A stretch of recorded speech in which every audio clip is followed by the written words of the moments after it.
And you might remember Jamal let Marjorie know that she was not welcome in New York. Bruh. Nobody cares. Nobody cares.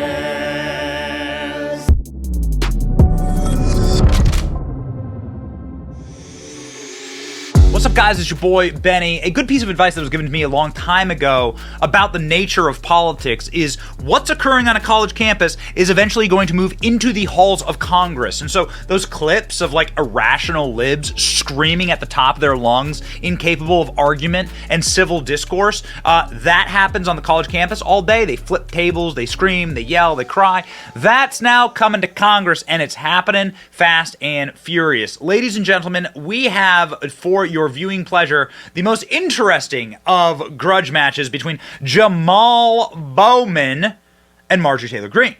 Now, Marjorie Taylor Greene was on the steps of the stairs of the U.S. Capitol, and she got into a fight with Jamal Bowman. Let's play you a little bit of that. She was saved by, or I'm not sure who was saved by AOC in this situation. AOC hopping in and saying, "She ain't worth it, bro." Crazy scenes on Capitol steps as serial liar George Santos calls AOC deranged. She tries to break up a shouting match between MTG and Jamal Bowman. It's small here. We gotta save the party. The party's hanging by a thread. We gotta get rid of Biden to save the country. The party's hanging by a thread. You gotta save the party. Jamal Bowman's from New York. No more QAnon. No more MAGA. No more CNN. No more debt ceiling nonsense. He doesn't fit into his suits. Save the party. No, we gotta save the America. country. Save the children. Save the country. Do something about guns. Right, so close the border. Invest in close education. The border. Save the children. The border is what what about the children? Hey, where are all the kids? Where are all the migrant children? Kids? You guys have We're lost accepting them. We love them. No, you've lost them. We love the migrant children. Tens of thousands we lost missing. them. You can't find them. What are you That's talking your about? administration. What are you talking about? Yeah, migrant children are missing. You don't know the news. No, we don't know the news. Oh, you actually listened before. Hey, let me tell you something, Jamal. I need you to save the party. Here comes AOC. Watch this. She ain't worth it, bro. Save the party. She ain't worth it, bro. She ain't worth it. She ain't worth it, bro. She ain't worth it, bro. She ain't worth it, okay? Listen.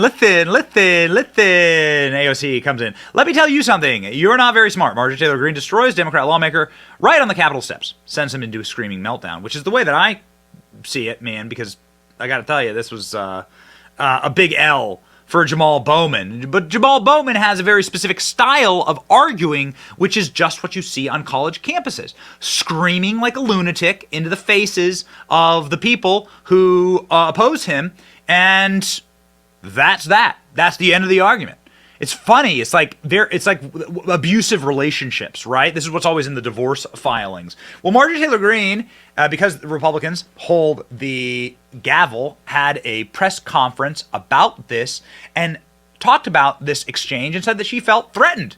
Well, I thought that women were to be believed at all times. I thought that we are supposed to hashtag believe all women. So do they believe Marjorie Taylor Greene when she says this? So much security, there was not enough. I was swarmed. It's all on video. Everyone can see this. But I will tell you what's on video is Jamal Bowman shouting at the top of his lungs, cursing, calling me a calling me a white supremacist, which I take great offense to.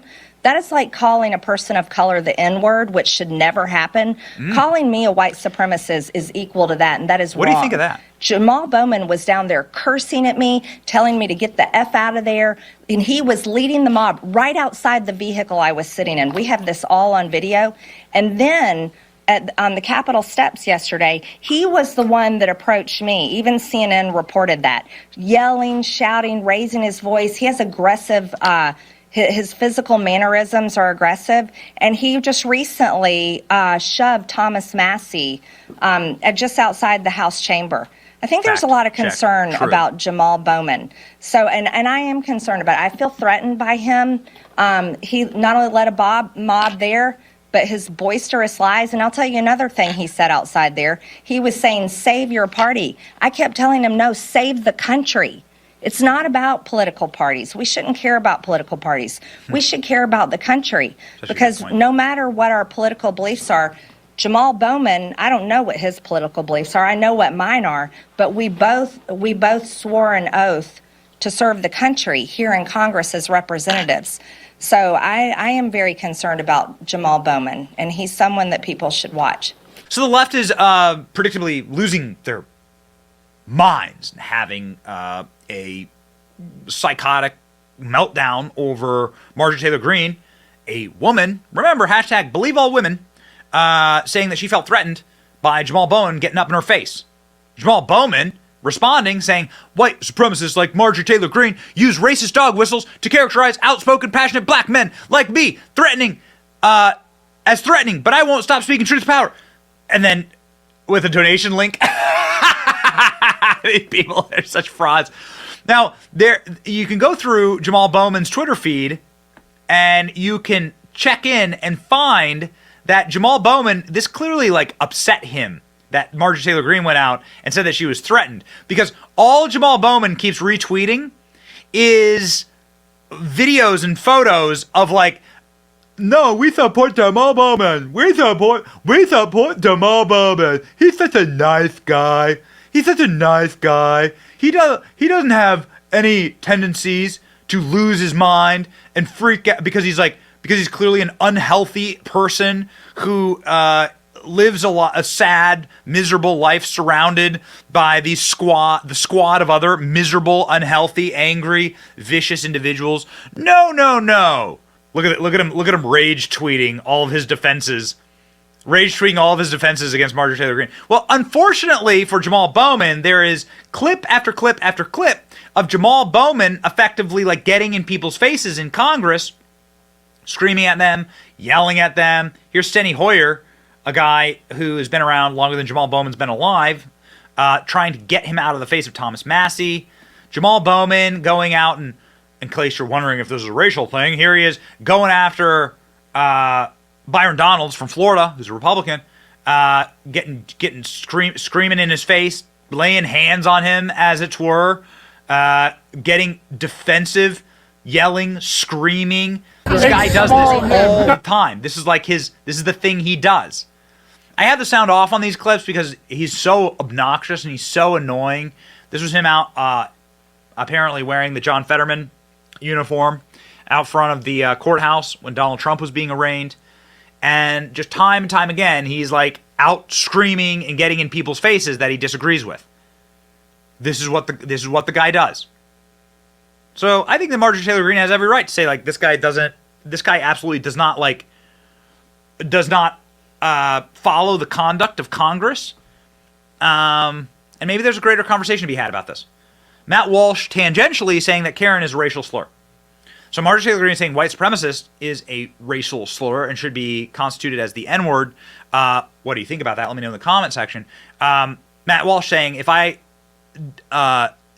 diversely referenced a black woman and called her a Shinakwa or whatever, everyone would consider it racist. The Karen slur is used to diminish and degrade white women. That's the whole point. Matt Walsh causing quite an interesting conversation about that one.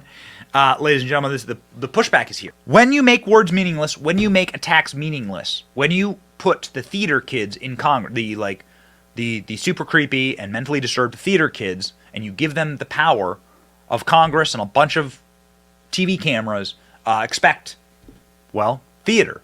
And that's what you have in this situation.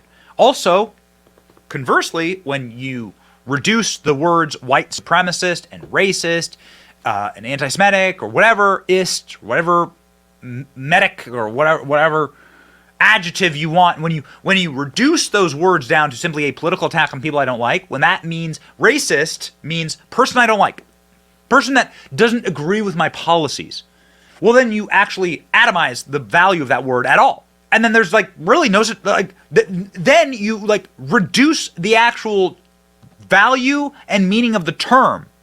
And so something that might actually be racist or something that might actually be white supremacist, people become utterly numb to it. Well, this is all begotten by Barack Obama. This is what Barack Obama's presidency brought to you, and our corporate press that went right along with it.